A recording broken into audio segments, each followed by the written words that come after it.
भारत में डिवोर्स के लिए काउंसलिंग अनिवार्य है। भारत में हाल के वर्षों में डिवोर्स आम हो गया है, लेकिन अधिकांश जोड़ों के लिए यह एक त्रासदीपूर्ण घटना बन गई है। कई लोग यह जानना चाहते हैं कि क्या डिवोर्स को अंतिम रूप देने से पहले काउंसलिंग अनिवार्य है। आइए भारत में डिवोर्स प्रक्रिया में काउंसलिंग की भूमिका पर एक अवलोकन लेते हैं। नमस्ते और लोनानो में आपका स्वागत है। हम यहाँ इंडियन फैमिली लॉ को सरल बनाने में मदद करने के लिए हैं, ताकि आप अपने अधिकारों और विकल्पों को समझ सके। डिवोर्स, एलिमनी, चाइल्ड कस्टडी और अन्य पारिवारिक कानूनी मामलों से निपटना भारी पड़ सकता है। इसलिए हम आपको आपकी यात्रा में सशक्त बनाने के लिए क्लियर, कंसाइज इंफॉर्मेशन और रिसोर्स प्रदान करते हैं। हमारी वेबसाइट www.lonano.com पर आपको सही वकील चुनने, अपने मामलों को सही ढंग से तैयार करने और अपने मामलों को प्रभावी ढंग से हल करने के लिए युक्तियों जैसे प्रमुख विषयों पर गाइड बुक प्लस आर्टिकल्स मिलेंगे। हम जटिल कानूनी चीजों को कार्रवाई योग्य सरल बनाने में विभाजित करते हैं, जिनका आप उपयोग कर सकते हैं। चाहे आपको कानून को समझने में सहायता की आवश्यकता हो या आप जानना चाहते हो कि पारिवारिक कानून के मामलों को कैसे शुरू किया जाए, हमने आपकी मदद की है। कानूनी प्रक्रिया कंफ्यूजिंग नहीं होनी चाहिए। जानकारी पूर्ण निर्णय लेने के लिए आवश्यक जानकारी प्राप्त करने के लिए आज ही हमारे वेबसाइट पर जाएं। आरंभ करने के लिए बस नीचे दिए गए वीडियो विवरण में दिए गए लिंक पर क्लिक करें। अब आइए इस उपयोगी वीडियो के शेष भाग को जारी रखें। Pre divorce counselling. भारत में कानून के तहत प्री डिवोर्स काउंसलिंग अनिवार्य नहीं है। हालांकि अदालत जोड़े को डिवोर्स देने से पहले काउंसलिंग और मेल मिलाप करने की सलाह दे सकती है, विशेष रूप से पारस्परिक सहमति वाले डिवोर्स मामलों में। अदालतें यह सुनिश्चित करना चाहती है कि डिवोर्स का फैसला जल्दबाजी में ना लिया गया हो और शादी बचाने के सभी विकल्पों पर विचार किया गया हो। यदि दंपति काउंसलिंग का प्रयास करने के लिए सहमत होता है, तो अदालती कार्यवाही 3 से 6 महीने के लिए स्थगित की जा सकती है। जोड़े यह देखने के लिए व्यक्तिगत परामर्श या संयुक्त विवाह परामर्श सत्र से गुजर सकते हैं कि क्या उनके मुद्दों का समाधान किया जा सकता है।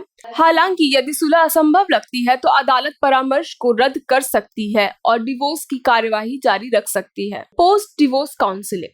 डिवोर्स के बाद काउंसलिंग को अनिवार्य करने वाला कोई कानूनी मैंडेटरी भी नहीं है।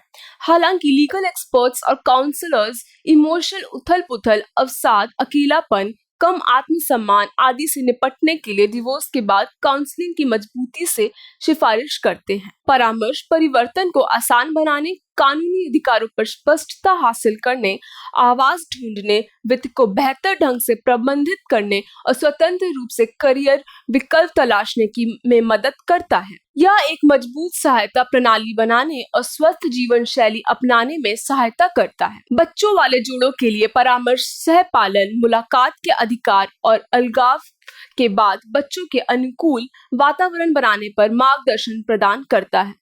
यह अपराध बोध को कम करने, मुलाकात को कार्यक्रम बनाने, सीमाएं निर्धारित करने और बच्चों को सकारात्मक रूप से अनुशासित करने में मदद करता है। जबकि वॉलंटरी काउंसलिंग की सलाह दी जाती है।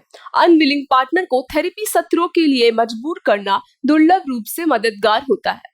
मेल मिलाप या डिवोर्स के तनाव को प्रबंधित करने में सफलता दोनों पार्टनर की आत्म परीक्षण और खुलेआम संवाद करने की इच्छा पर निर्भर करती है। उदाहरण, अमित और रिया ने शादी के 5 साल बाद पारस्परिक सहमति से डिवोर्स के लिए आवेदन किया। अदालत ने उन्हें अपने फैसले पर पूर्ण विचार करने के लिए काउंसलिंग करने के लिए कहा।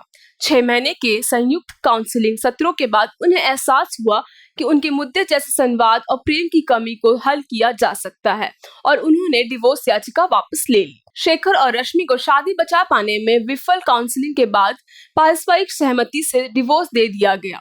डिवोर्स के बाद रश्मि ने अवसाद और एकल माता पिता के रूप में आत्मविश्वास पुनः प्राप्त करने के लिए काउंसलिंग में भाग लिया। राहुल और प्रिया ने क्रूरता के आधार पर विवादित डिवोर्स के लिए दायर किया था। अदालत ने मामले की सुनवाई से पहले यह देखने के लिए काउंसलिंग का आदेश दिया कि क्या विवाद सुलझाया जा सकता है, लेकिन प्रिया ने काउंसलिंग से इनकार कर दिया, इसलिए अदालत ने इसे माफ कर दिया। सारांश में, भारत में काउंसलिंग अनिवार्य नहीं है, लेकिन डिवोर्स कार्यवाही में इसकी मजबूती से सिफारिश की जाती है। अदालतें इसका सुझाव दे सकती है, लेकिन अनिच्छुक पक्षों को इनकी सहमति के बिना थेरेपी सत्रों के लिए मजबूर नहीं कर सकती।